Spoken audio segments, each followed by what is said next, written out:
So one of the key parts of boundaries is the idea that you are not me. Your spouse is not an extension of you. They are not here exclusively to meet your needs and to do what you think they need to do. That belief system will break down a marriage in a quick minute, because love breaks down when we don't see our spouse as people, but as objects of our own needs.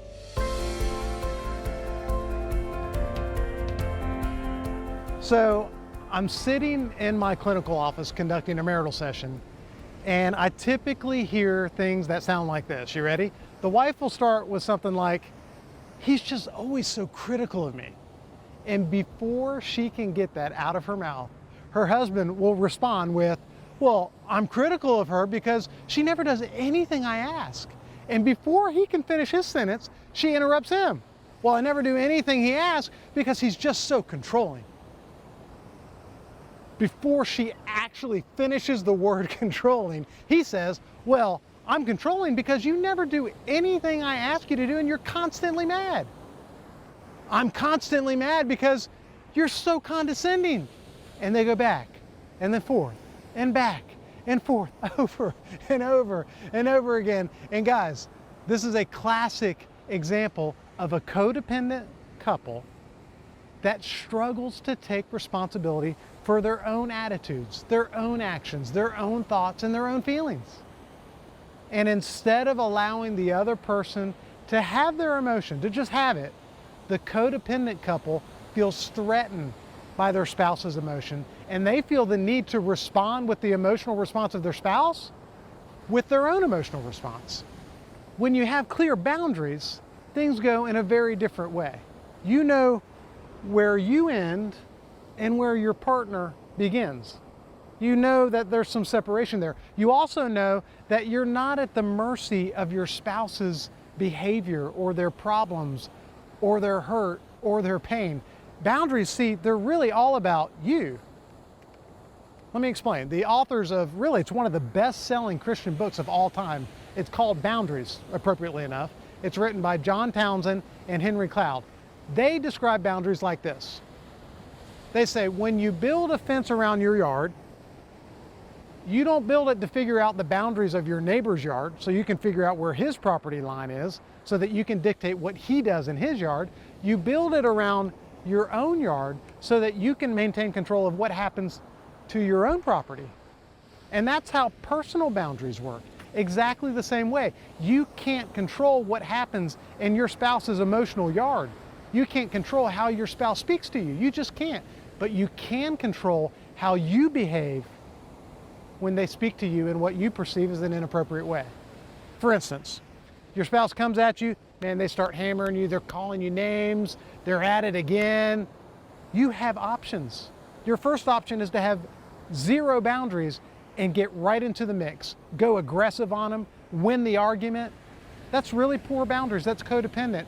The well-boundaried response is you draw a boundary. You can hang up the phone. You can say, "Hey, look, I'm more than happy to have this conversation with you, but in order to do that, we're going to have to take a break for 15 minutes and come back later when we're calmer."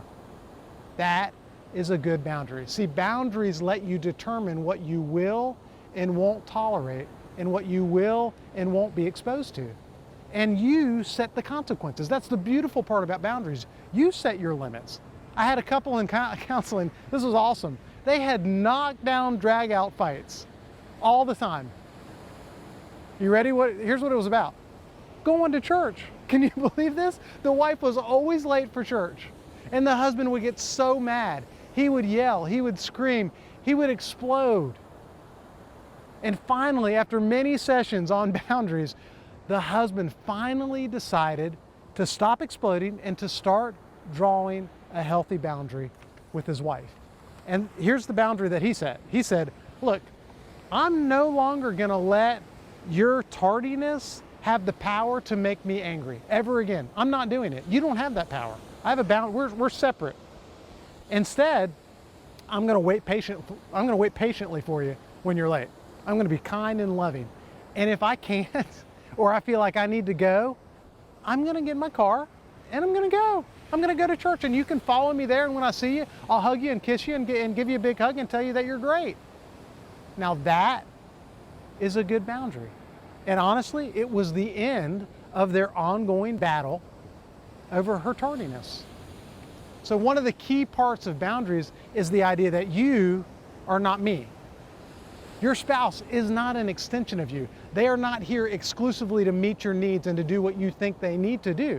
That belief system will break down a marriage in a quick minute, because love breaks down when we don't see our spouse as people, but as objects of our own needs. Does that make sense? So when your spouse comes to you and says, I'm struggling because I feel distant from you, and I feel like there's a disconnect between us, if you have good, healthy boundaries, you don't interpret that as an accusation or get defensive. Instead, you're able to kind of listen. You're able to kind of take it in and say, okay, I can hear you and understand you, and I'm not threatened by that. I'm not feeling like you're beating me up or like I have to prove myself. I can just value you for who you are because you have your own emotion and it's not mine. Now, look, I know this is counterintuitive, but understanding boundaries allows you to actually see the other person as separate. And instantly, the minute you do that, you're able to let them have their own issues, and their emotion doesn't become contagious. You don't catch it from them. A lot of you catch anger, you catch depression, you catch anxiety from each other. With good boundaries, you can stay calm, you can stay centered, and you actually have the ability, when you're not engaging in that emotion, to speak into their life, to be empathic, to love them through whatever's going on in their life. So demonstrating good boundaries, it is mission critical to a healthy marriage, and it actually allows you to love your spouse more fully and to be the wife or the husband that God has truly called you to be.